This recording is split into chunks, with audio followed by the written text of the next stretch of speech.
Time is marks. Time yourself to gain the true benefits of completing past papers. It is recommended that students complete past papers as part of their revision strategy.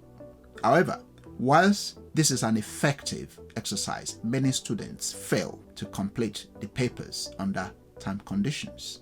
The true benefit of completing past papers can only be gained if they are completed within time allowed during the examination period.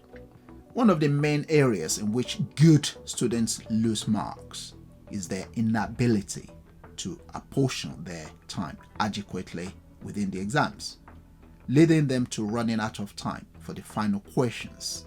It is often the final questions that carry most marks. Equally, when you receive your paper in the exam, work out the appropriate amount of time required for each question, and then write down the exact time you need to move onto the next question on one of the planning pages of your exam booklet. This will ensure adequate time is allotted to each section of the paper. Practice, practice, practice. Include timing in your practice sessions. Very important.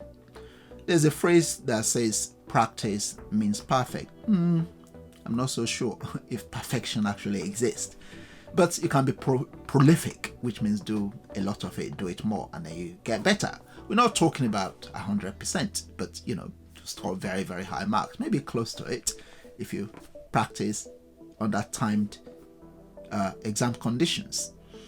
So constant practice is vital if you want to do well, because what you don't want to happen is a panic. This happens to even my own son a lot. He knows his stuff, but he runs out of time for the last few questions.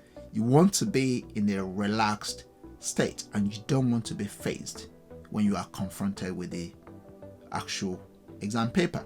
You can study until cow comes home, but if you don't actually practice on that times paper, you will not achieve your full potential. I will suggest you actually print out, I will insist really, you print out the questions. You don't just look at the questions, think about the answer, and look at the mark scheme. No. And look at the mark scheme. No. Print them out. I will suggest for each paper you are going to sit, do about 3 to 6 papers, and then 2 of them get them marked. 1 or 2 get them marked by the teacher, not just marking them yourself or pair marking.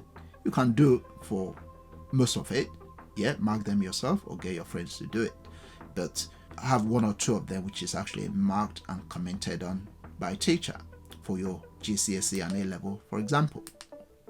So let's just quickly go through the repertoire of question practice. Learn the material, print out the past papers, do them under, at least some of them, under timed conditions, get at least 2 of them marked by a teacher with comment, or maybe 1 minimum.